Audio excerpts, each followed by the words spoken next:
If there are no questions, I will work out the problem. Once again, there is an assignment due this Monday, but I'm going to give you at least 1 week's extension. We are going to need at least 2-3 classes to discuss the robot dynamics very carefully.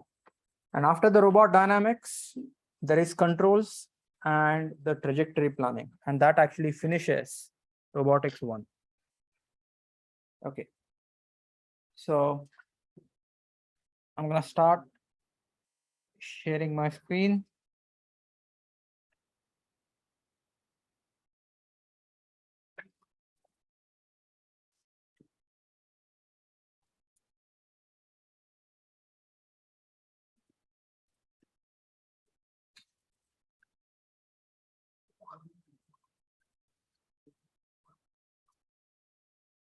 Okay. So today we are going to talk about the robot dynamics.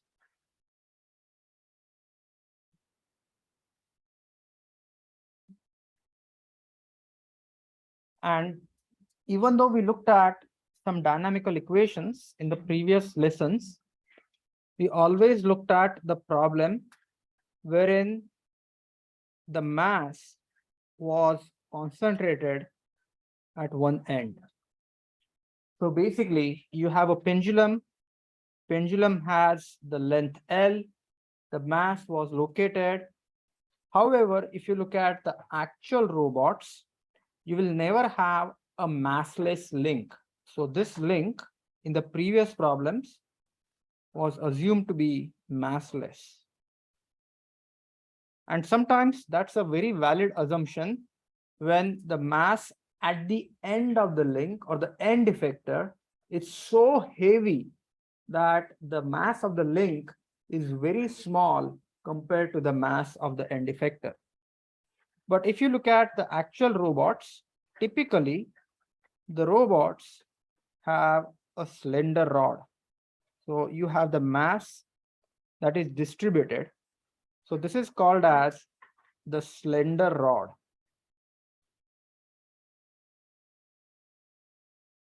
And the slender rod has M is equal to mass that is distributed.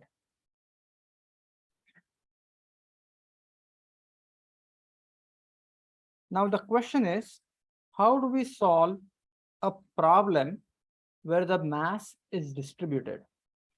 Now I want you to understand this simple trick. Whenever you have a 3-dimensional body, and that 3-dimensional body would have some CG.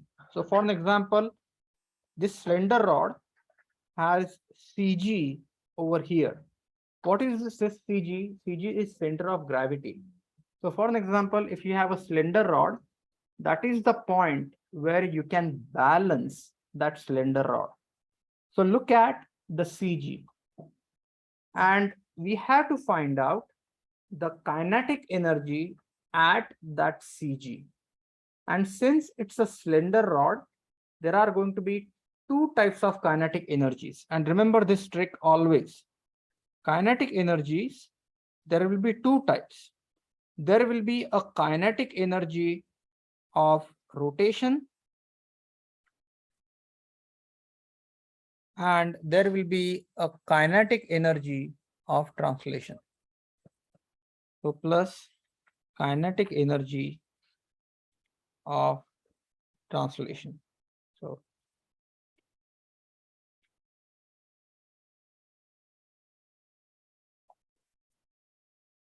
kinetic energy of translation is always given as 1/2 mass times the velocity square of the mass. So whatever is the velocity of the mass, you square it and multiply by that mass. Kinetic energy of rotation is given as 1/2 times I, which is the mass moment of inertia multiplied by the angular velocity. This could be theta dot square. So I stands for mass moment of inertia.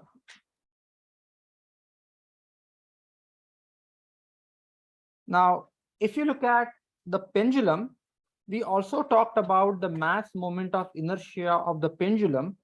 And I said I for the pendulum is mass multiplied by the radius of gyration square.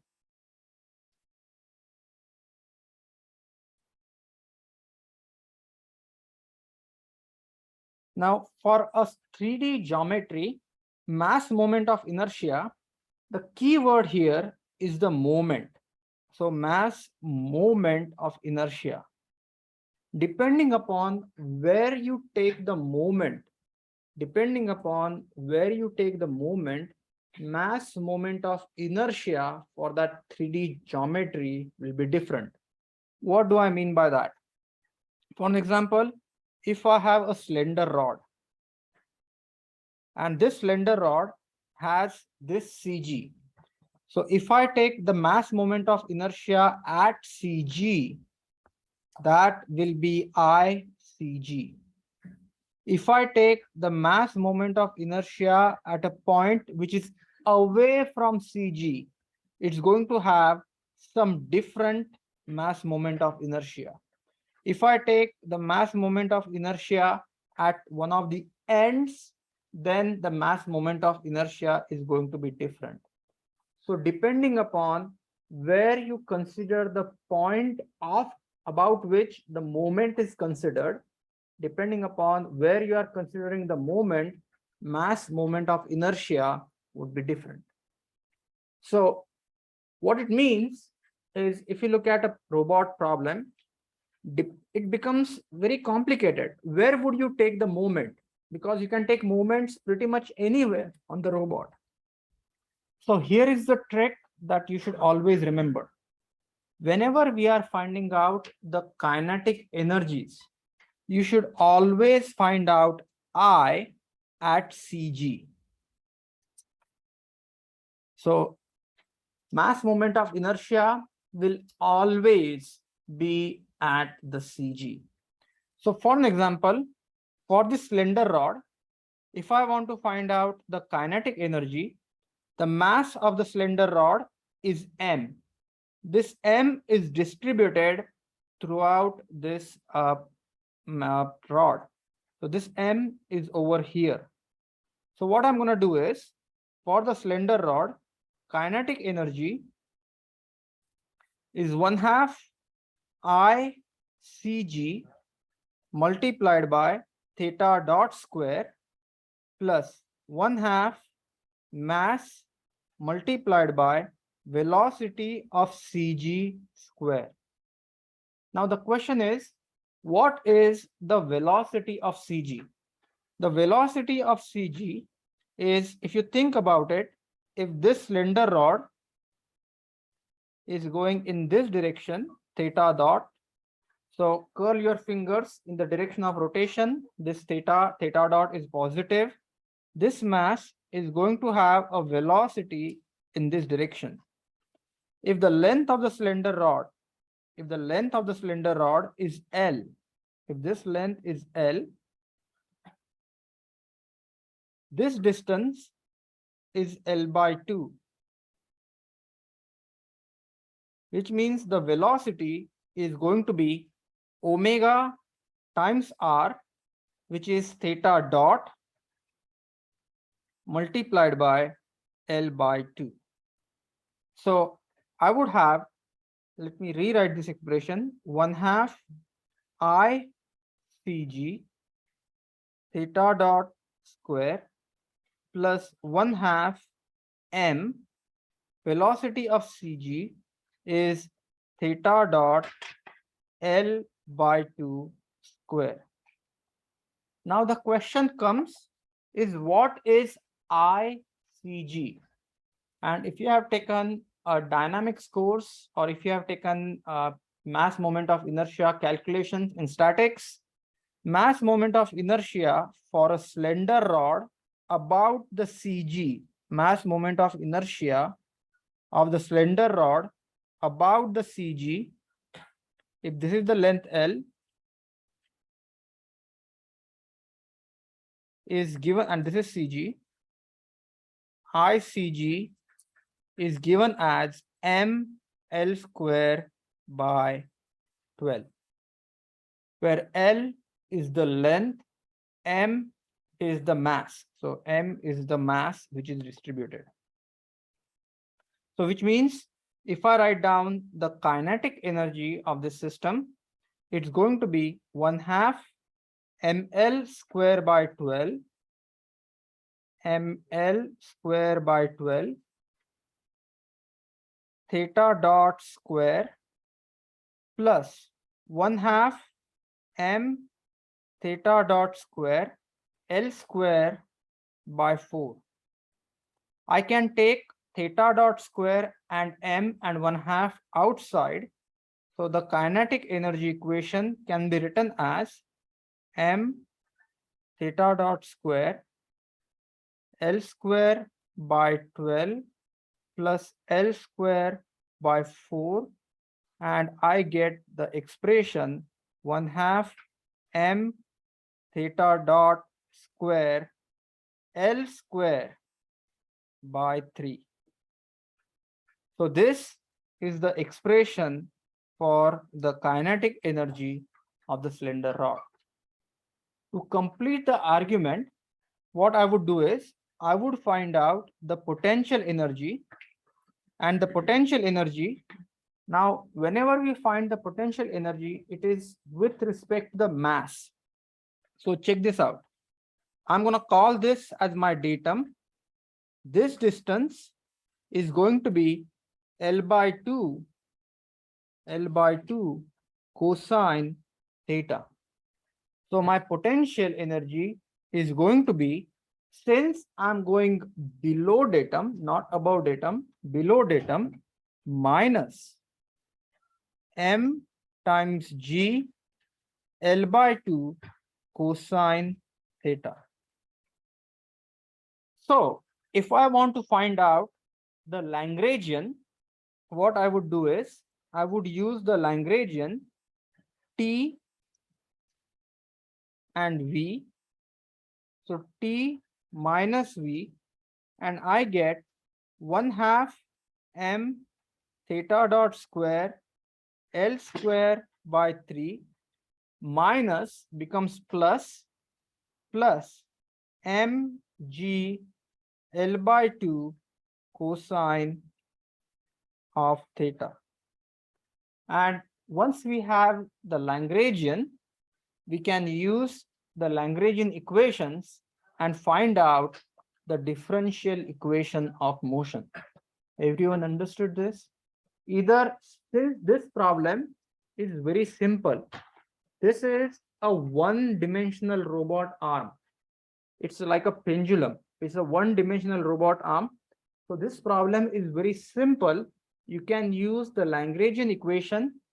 The equation for Lagrangian, if you remember, d by dt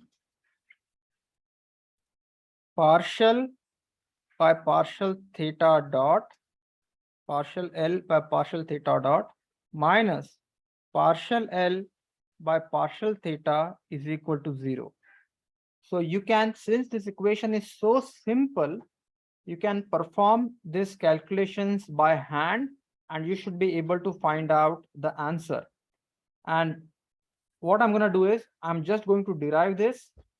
And if you have your MATLAB open and ready to go, I would strongly encourage you to program this equation in Euler-Lagrange MATLAB formulation and tell me if my equation gives you the same answer as the answer given by MATLAB. So partial L by partial theta. So in this entire expression, theta dot. So this is going to become, so I'll write this here, partial L by partial theta dot. When you have partial L by partial theta dot, which means theta is a constant, derivative of theta with respect to theta dot is 0. So you are going to have this 1/2 m L square by 3 times 2 theta dot partial L by partial theta. What that means is theta dot is constant. Here theta is equal to constant. Here theta dot is equal to constant. So this is going to become mg L by 2. Derivative of cosine theta is minus sine theta. So minus sine theta. And then as you can see, this expression 1/2 and 1/2 goes. And when you substitute here, this equation becomes d by dt is equal to m L square by 3 theta dot minus becomes plus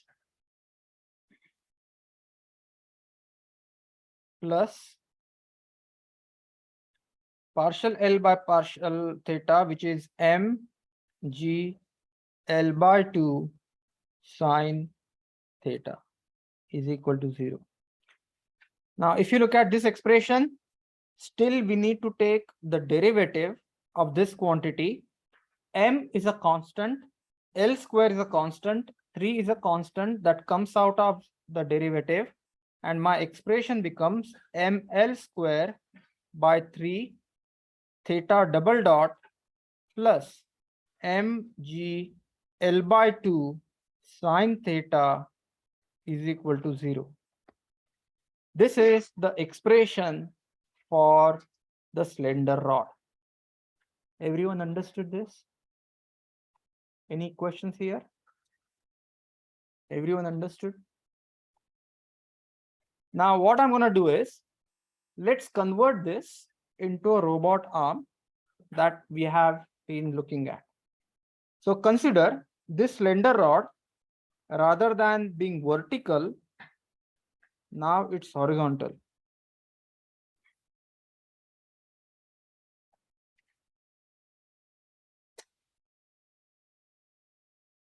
So this is the slender rod. So what we have is, we have the first revolute joint. This revolute joint has a motor, and now I have this slender rod which is horizontal. So this is just an R robot. There is no RRR or RPR, just R robot. Now tell me, if I were to write down the Lagrangian, what would be different in this configuration and the configuration that we discussed earlier? What happens here? So check this out. The procedure is exactly the same. Now, what you will do is, and this is the same thing that we are doing. First, we are going to add a coordinate system. Okay, we are going to add a coordinate system. So basically, this is going to be my z, this is going to be my x, and this is going to be my y. And then what I'm going to do is, I'm going to find out the velocities. So let me write this down. So I found out this CG. Everyone agrees that this is the CG of the cylinder rod. I would have to do the forward kinematics. What would I get after I'm done with the forward kinematics? Once I'm done with the forward kinematics, I'm going to get the position of the end effector. Do you agree with me? I'll get the position of the end effector. Since you guys are all smart, can someone tell me very quickly, once you do the forward kinematics, what would be Px, Py, and Pz for this end effector? What would be, and I'm going to give you this theta.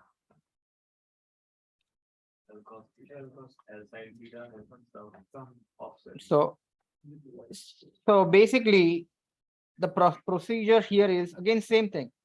Draw a kinematic diagram, and then assign the coordinates, provide value of theta. This is the 0th frame, so I'm going to call this theta 1. This is going to be x, this is going to be y, and since once you do the forward kinematics, clearly you are going to have a homogeneous transformation, and then you will look at the distances. But what this will tell you at the end, if this is the distance, I'm going to call this A1. I will write the expression and correct me if I'm wrong. This is going to be Px is going to be this, if this distance is L, this distance is L.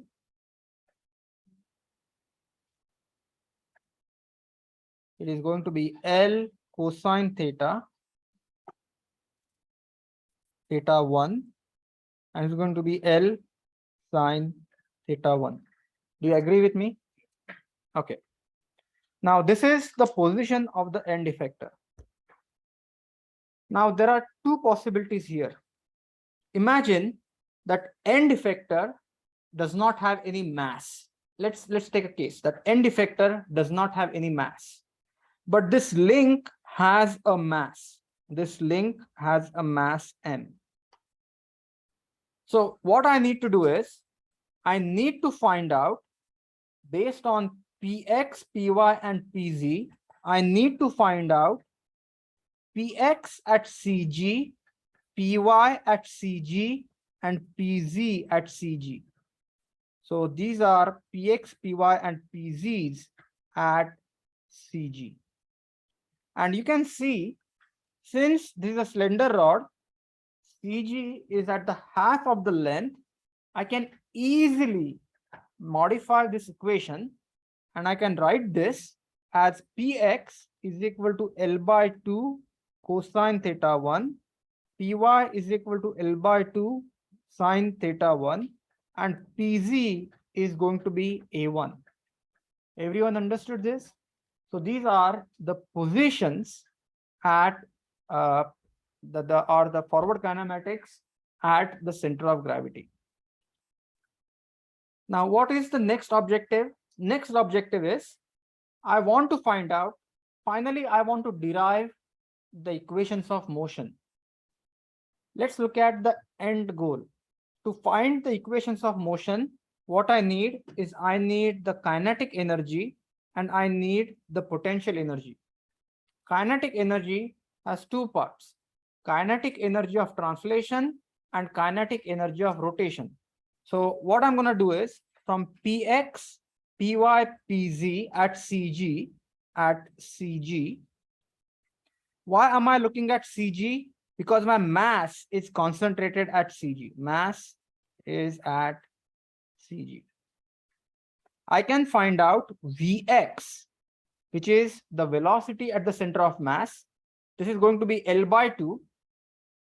Taking the derivative of cosine theta becomes minus sine theta 1, chain rule multiplied by theta 1 dot.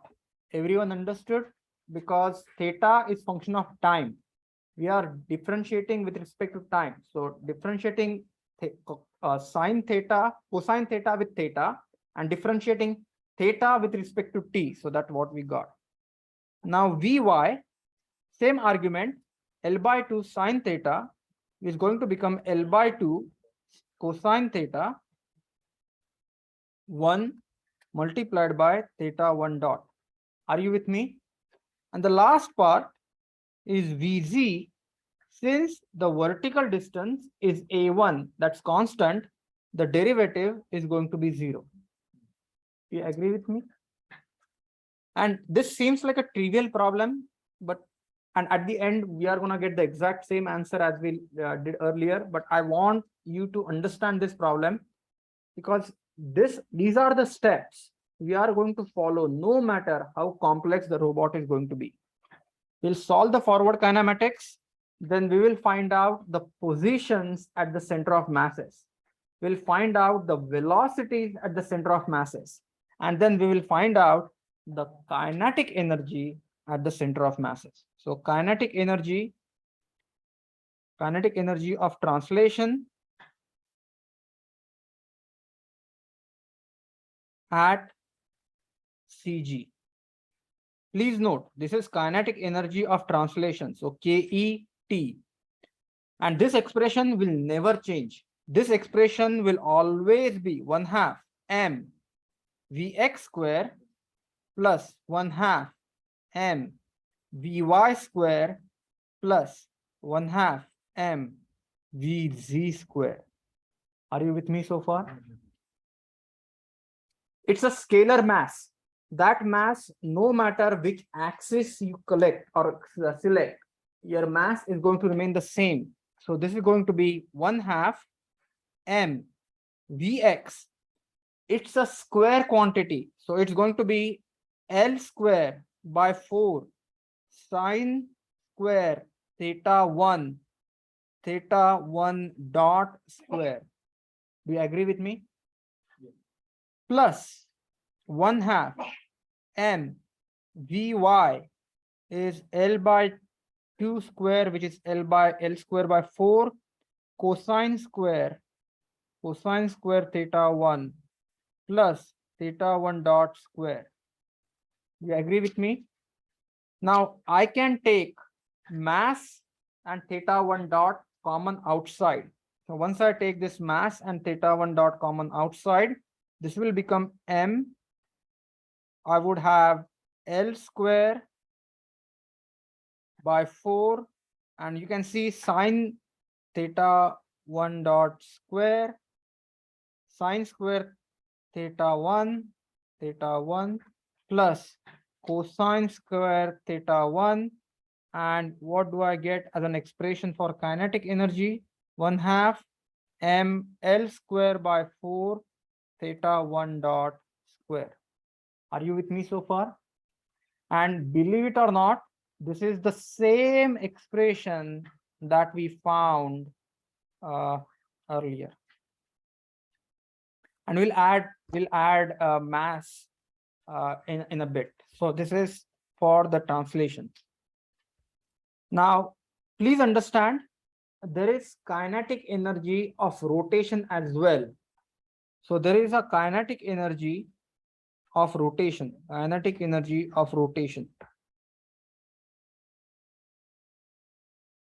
at CG. Whatever you do, please always work at CG. Kinetic energy of rotation is KE, rotation. And I want you to remember the exact same expression. Can you see the expression for kinetic energy of translation is 1/2 m Vx square plus 1/2 m Vy square plus 1/2 m Vz square. Similarly, kinetic energy of rotation at CG can be written as 1/2, very important, I xx at CG omega x square plus 1/2 I yy at CG omega y square plus 1/2 I zz at CG omega z square. Are you with me so far? This is the exact same, it is analogous to what we have over there. We have kinetic energy of translation. We have the kinetic energy of rotation. The only difference here is, since mass is again, it's a scalar quantity, it's a point mass, it doesn't change in whatever direction you take. But depending upon what direction you take, you have Ixx that is going to multiply with omega x square, Iyy that is going to get multiplied with omega y square, Izz that is going to get multiplied with omega z square. Everyone understood this? We will talk about this equation in more detail, but at this point, what I want you to see is, how would you find out omega x, omega y, and omega z? It's very easy to find omega x, omega y, and omega z. Omega x, omega y, and omega z are the inertial rate. Remember the Jacobian we talked about? So 0r1 multiplied by theta 1 dot is going to give you omega x, omega y, and omega z. Now for this 1 degree of freedom robot problem, it's super simple. As you can see, that robot arm can only rotate about Z. Do you agree with me? That robot arm does not have any rotation about X. It does not rotate about X. It does not rotate about Y, which means looking at the geometry of the robot arm, I can say, so I can say that omega X is 0, omega Y is 0, and the only thing that is remaining is omega Z, and omega Z is 1/2 I ZZ about CG. Omega Z is nothing but theta 1 dot. Are you with me so far? Now the problem doesn't end here. Now the question is, when we solved the previous problem, I just threw an expression at you. Okay, I said this is the expression. But now what I want to do is, I want to kind of spend some time into understanding what is IXX, what is IYY, and what is IZZ. At the end of the day, IXX, IYY, IZZ, they are moment of inertias. Moment of inertias, the fundamental expression for moment of inertia is mass multiplied by the radius of gyration. Do you agree with me? Moment of inertia is mass multiplied by the radius of gyration. So what this IXX, IYY, and IZZ broadly means is a teeny tiny mass and where it is located. So what I do is I take that teeny tiny mass, I find out the distance of that mass from the centroid and square that distance, and then I repeat this procedure for all the masses on that object. So what that means is, let's consider that we have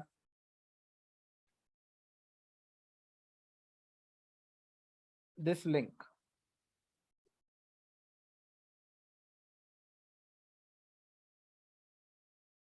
Let's consider that we have this link. It's the same link that we have shown over here. So this, I'm going to call this AB. And now I'm going to add some dimensions to this link. So this is A, this is B. This link has a length which is L. This has a height, and this has some width. And this concept is very important. So this is W. Now what I'm going to do is, again, we have IXX, IYY, IZZ. Depending upon what coordinate system I choose, my dimensions are going to be different. So always remember, whenever you are finding out, this is super important, whenever you are finding out IXX, IYY, IZZ, translate the inertial frame to the center of gravity. What do I mean by that? Is consider that this is your robot arm. Okay, and this is your inertial frame. Because if you don't do this, your answers will be wrong. So this is going to be X, this is going to be Z, and this is going to be Y. Okay, so this is your inertial frame. Your CG is somewhere over here. Do you agree with me? Huh? No, wait, we are not there. So it's at the center of this slam. So what you should do is, first and foremost, translate this somewhere over here.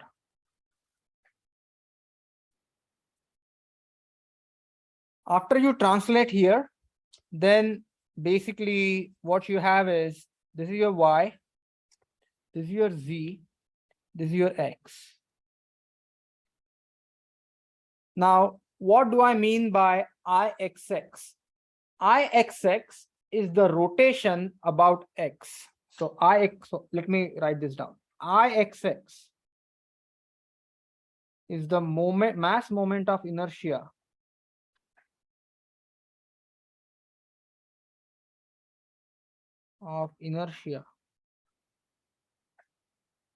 about X. So what it means is, imagine that slab is rotating about X. So just I want you to visualize that this slab is rotating like this. So the equation is mass multiplied by the radius of gyration square. Now the mass could be distributed anywhere. So it could be anywhere. So I'm going to call this as a teeny tiny mass dm. I'm going to call this teeny tiny mass dm multiplied by the radius. And the radius, if you use the Pythagorean rule, you would see that the Pythagorean rule, if it is IXX, it's going to be y square plus z square. And what you will do is, you will repeat this integration. You will repeat this integration for all the points on that slab. You repeat this integration for all the points on this slab.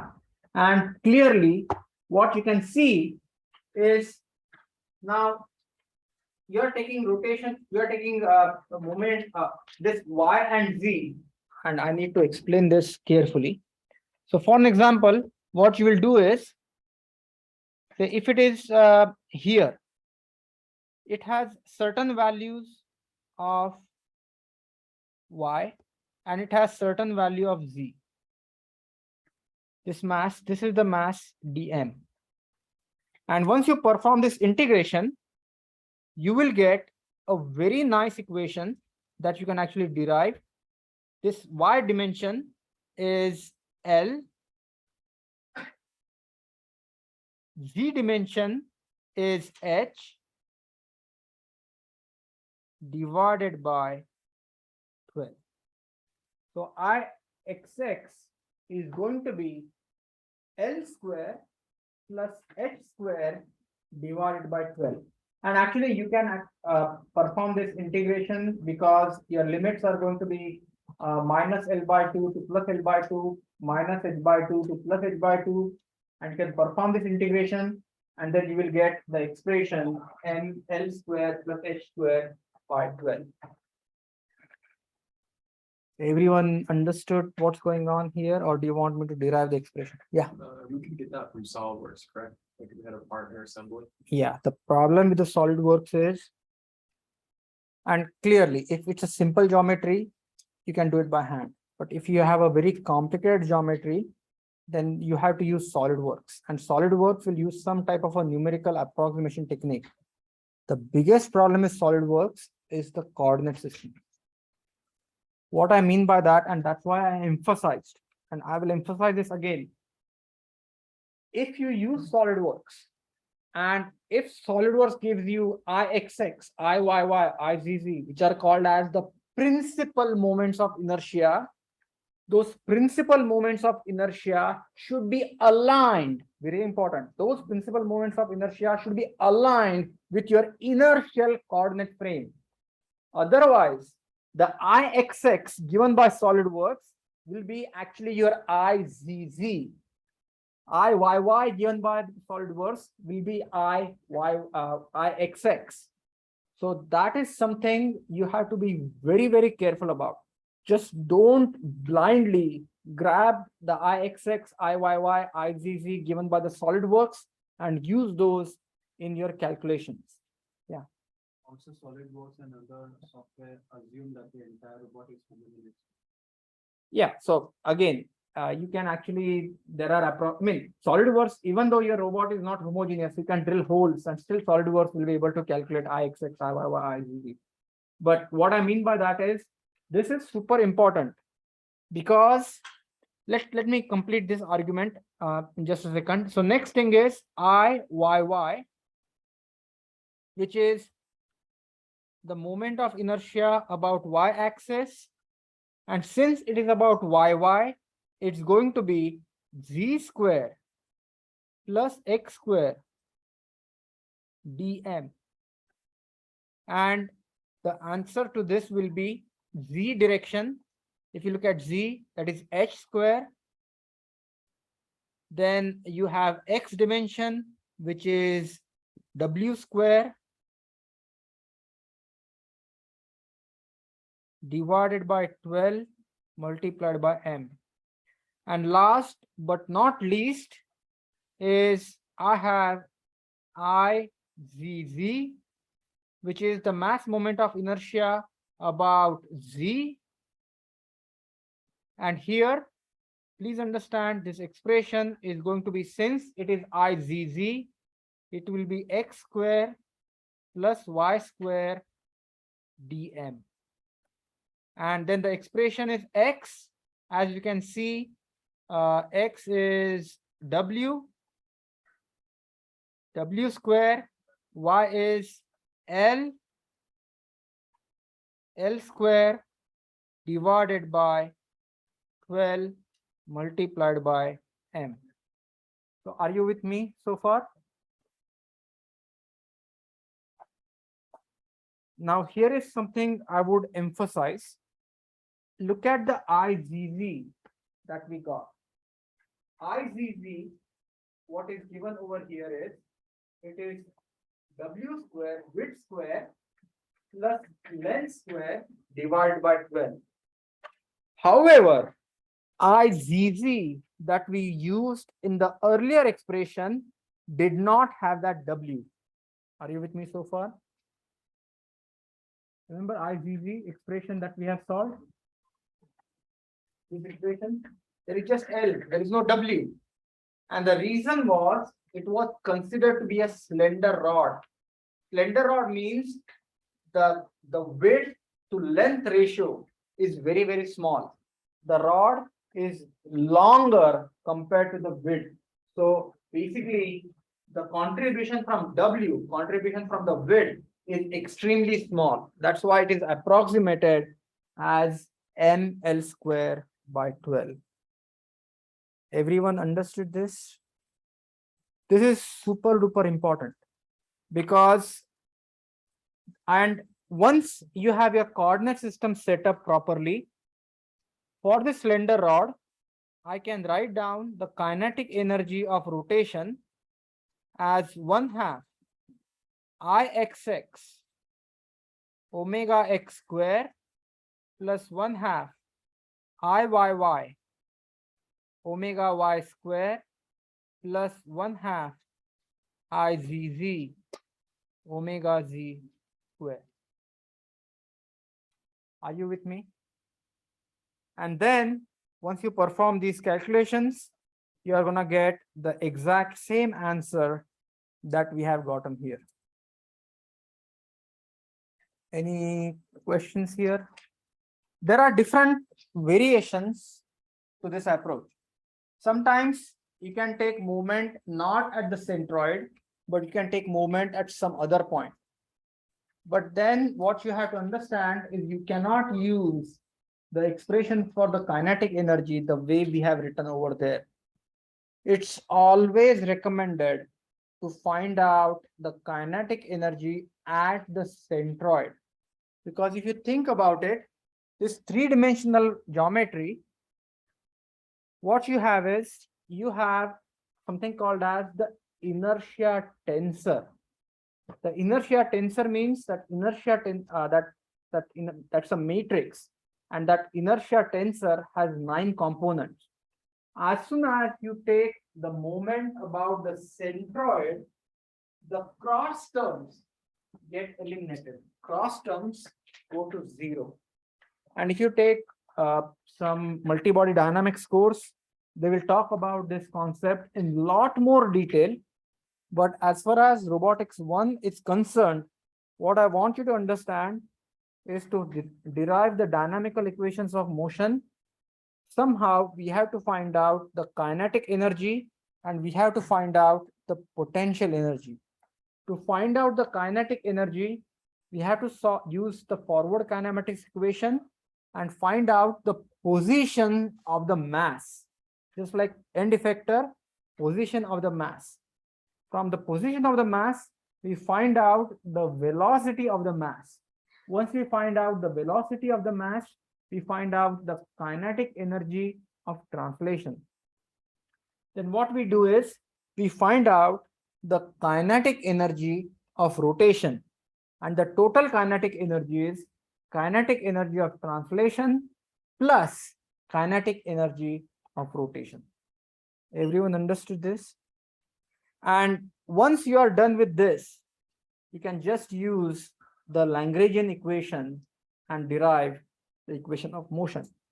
But in this particular case, in this single degree of freedom robot, just to close the loop, what is the potential energy? Since this robot is moving in a horizontal plane, its potential energy is not changing. Do you agree with me? So if for this particular robot, my potential energy V is equal to 0, and my kinetic energy T is kinetic energy of translation plus kinetic energy of rotation, and kinetic energy of translation I have already derived here, which is 1/2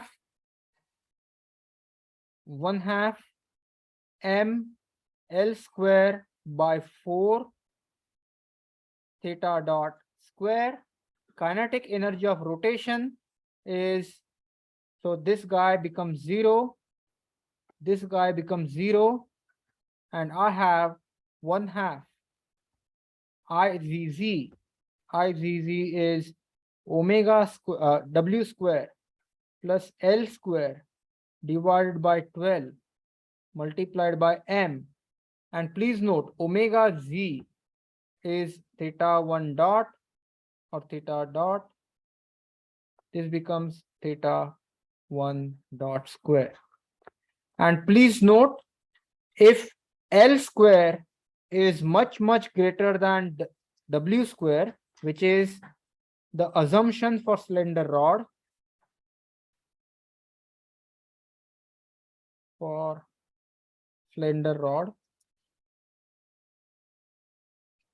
I get an expression kinetic energy is equal to 1/2 m L square by 4 plus L square by 12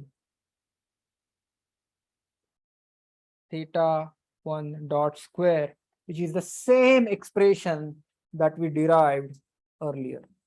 Are you with me so far?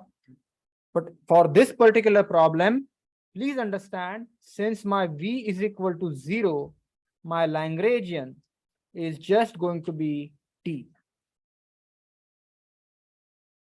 Are you with me so far? And that is how you will solve this robot arm. Any questions?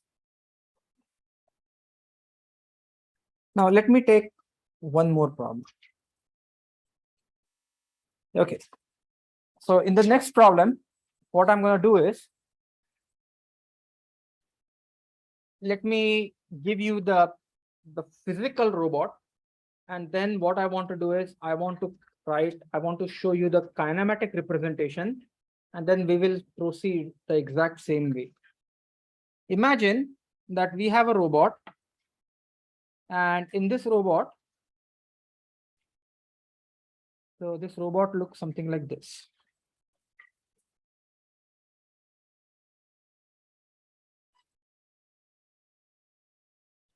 And then here is a cylinder.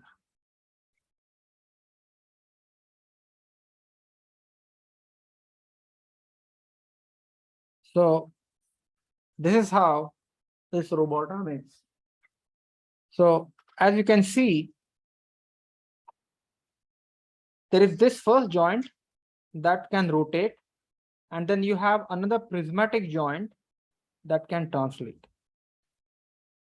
So this is how the robot arm looks. So if I were to look at the configuration, do you agree with me? I can say that I have a revolute joint and then I have a prismatic joint. So this robot is an RP robot. So if I were to draw the kinematic diagram of this robot, the kinematic diagram for this robot, I can draw something like this.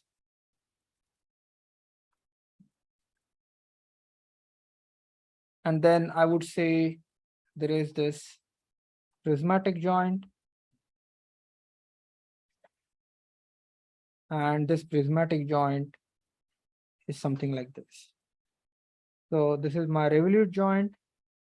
This is my prismatic joint. Do you agree with me? Now, what I want to do is, we have solved this problem in the past. So step one is, so what I want to do is, I want to derive the equations of motion. So this is the problem, derive equations of motion.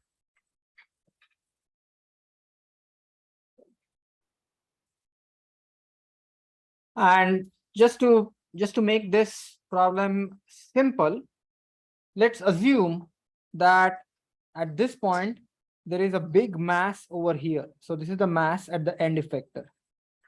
So mass is at end effector. Compared to the end effector mass, the mass of the revolute joint and mass of the prismatic joint is very, very small. So assumption here is,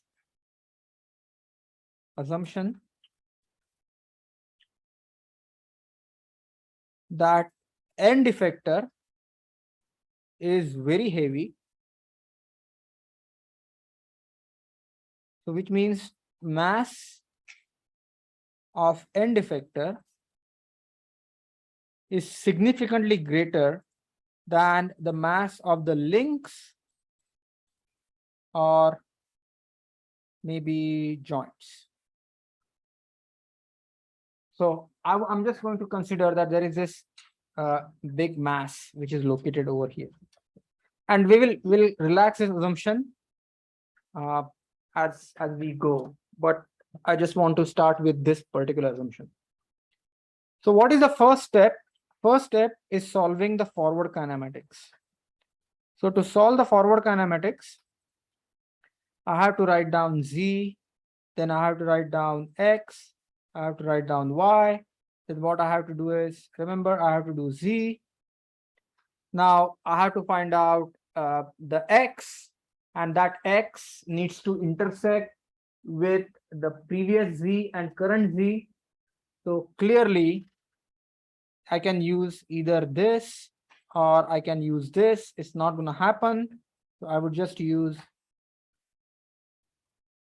this as x, and then what I would do is again use z, x, and this becomes y. So now I have these two coordinate systems. This is the 0th coordinate system. This is the first coordinate system. I have to formulate the homogeneous transformations. I have to so the process here is now find 0r1, then find 0h1, then find 1r2, and then here I will add one more. This is y, this is z, and this is x. 0r2, and then I would get 1h2, and then finally I will have to find out 0h2, which is 0h1 multiplied by 1h2. Are you with me so far? And then once I'm done with this, I would be able to find out what is px, I will be able to find out what is py, and I would be able to find out what is pz.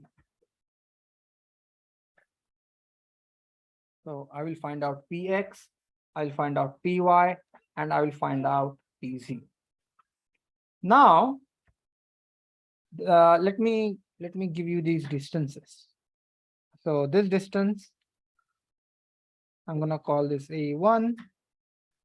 I'm gonna call this distance A2, and I'm gonna call this distance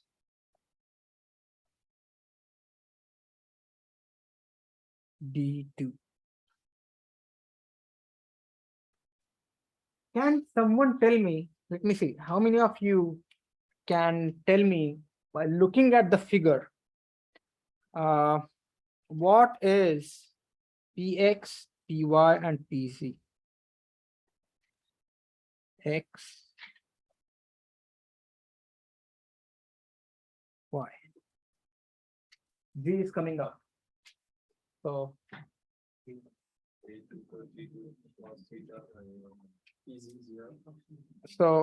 Px is going to be A2 is from here, then D2 is from here, from the rest position. So this is going to be Px is going to be A2 plus D2 cosine theta 1. Py is going to be A2 plus D2 sine theta 1, and Pz is going to be A1. Now some of you may ask me, how did I come up with this? So what I want you to do is, this is the front view of the robot. Actually, this is the top view of that robot arm. The right procedure is get 0R1, 0H1, 1R2, 1H2, and finally then find out the total homogeneous transformation matrix, and then find out the forward kinematics. However, from here, if you look at the configuration, you can just think about it like that mass can go forward or backward in the so it can go like distance d, and that initial distance is A2. So if you look at the cosine component of that distance, which will be A2 plus D2 cosine of theta, so just take a projection here. So this is going to be A2 plus D2 cosine theta, and this guy is going to be A2 plus D2 sine theta.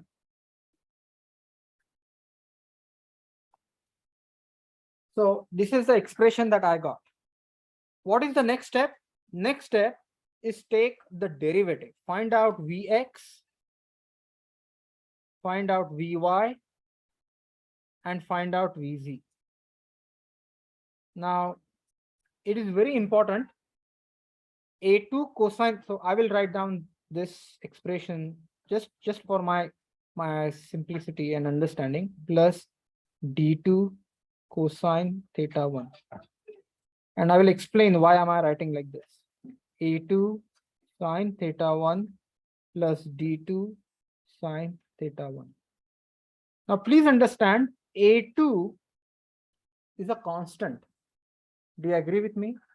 But D2 is the extension of that prismatic joint, which means D2 is the variable and theta 1 is also variable. So what I need to do is, if I were to take the derivative of Px, please note that there are two variables, D2 and theta. So when I take the derivative would go something like this. Take the derivative of the first term, A2 cosine becomes minus sine theta 1 dot. Do you agree with me? Now, if I look at the second term, I have plus D2 cosine theta 1 becomes minus sine theta 1 minus sine theta 1 dot. but there has to be a derivative of d2 as well. So plus cosine theta, so it is going to become d2 dot cosine theta 1. Are you with me so far? Please understand a2 is a constant, but d2 is a variable and theta is a variable. So d2 is not constant, d2 is changing, it's a prismatic. So this is d2, it is changing, it can change. Same thing, I have to do Vy, and Vy is going to be a2, sine becomes cosine theta 1 dot, plus d2 cosine theta 1 dot, plus d2 dot sine theta 1. And since a1 is a constant, that becomes 0. Okay. Before I proceed further, next step is super simple. Before I proceed further, I just want to make sure that everyone understood this differentiation. Please understand, a2 is a constant. So when you take the derivative, a2 comes out and you take the derivative of cosine theta 1. But theta 1 is the function of time. So you have to use the chain rule. So you have cosine theta 1, that becomes sine theta minus sine theta 1, plus derivative of theta 1, which is theta 1 dot. Same thing, d2 cosine theta 1 becomes minus d2 sine theta 1 dot. And at the end, don't forget to take the derivative of d2. Everyone understood this? Any questions? Online students? Okay, once this is done, I tell you, this is the hardest part. Once this is done, what you do is you write down the expression for the kinetic energy, and the expression for kinetic energy is kinetic energy of translation plus kinetic energy of rotation. Kinetic energy of translation is going to be 1/2 m Vx square plus 1/2 m Vy square plus 1/2 m Vz square. Are you with me so far? And kinetic energy of the rotation. Now, if you ask me, this is very interesting. Understand, we are assuming that whole mass is concentrated at the end effector, which means for practical purposes, my revolute joint, my prismatic joint, and the links, which is A1, A2, and for that matter, even the link D2, they are massless. Do you agree with me? So which means if they are massless, then clearly there is not going to be any kinetic energy for those links. Do you agree with me? So all the kinetic energy will be the kinetic energy at that mass. Now some of you may ask me, what is this kinetic energy of rotation for the end effector? And remember this, end effector is assumed to be a point mass. I need to explain this because sometimes this concept is not explained properly. So I will repeat this. So I would say 1/2 Ixx. So no matter what we do, you have to always follow this procedure. Okay, 1/2 Iyy omega y square plus 1/2 Izz omega z square. Okay. Now what I want is, what is the Ixx of end effector, what is the Iyy of end effector, what is the Izz of end effector. Do you agree with me? And these Ixx, Iyy, Izz are at the centroid of the end effector. Centroid of the end effector. I will repeat this once again because I want you to be absolutely certain. Whenever you solve any robot dynamics problem, Your expression for kinetic energy should have translation terms, you should have rotation terms. The rotation terms would include Ixx about Cg, Iyy about Cg, Izz about Cg. Now, in this particular case,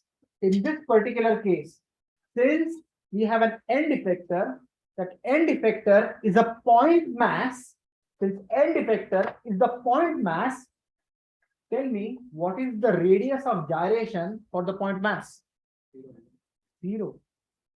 So what is that? What is it saying? It's saying it's a point mass. The CG of the point mass is the point mass itself. So what is the radius of gyration for the point mass? The radius of gyration for the point mass is 0. What it means is it may have omega x, it may have omega y, it may have omega z, but Ixx, Iyy, and Izz are zeros. Are you with me so far? So which means since it's a point mass, has its point mass, radius of gyration is equal to 0. That's why this is 0. That's why this is 0. That's why it's 0. Are you with me so far? And to be honest with you, even though this expression looks complicated, you don't really have to simplify. Just code this equation in MATLAB and MATLAB will take care of the rest. It will completely simplify and give you the expression. The last but not least is, remember, the potential energy. Potential energy is M times G times H. Do you agree with me? What is the datum? Datum is this guy. This is my datum. What is my G? G is gravitational acceleration, and this vertical height is A2 plus D2 sine theta. So this is going to be M times G times A2 plus D2 sine theta 1. And why is it positive? Because that mass is above the datum. Are you with me so far? Now at this point, you got your kinetic energy, you got your potential energy, you can formulate the Lagrangian T minus V, and that's it. And then MATLAB will do the rest. Because please understand, there are two variables. There is theta and there is D. So it's actually a 2 degree of freedom robot arm. It's an RP robot arm. There is a revolute joint, there is a prismatic joint, which means once you use the Lagrangian equation, you are gonna get 2 differential equations that you need to solve with 4 initial conditions. Initial displacement of joint 1, initial velocity of joint 1, initial displacement of joint 2, and initial velocity of joint 2. Everyone understood this? But at this point, pretty much our job is done. Once we find the L, use MATLAB and solve the problem. This problem is solved in the scripts on the canvas. Please take a look at it. In the next class, I would actually program some of these and then we will work out some complicated robot problems. I'm going to stop here and we'll continue on Monday. So the homework is not due on Monday. I will give you 1 week extension.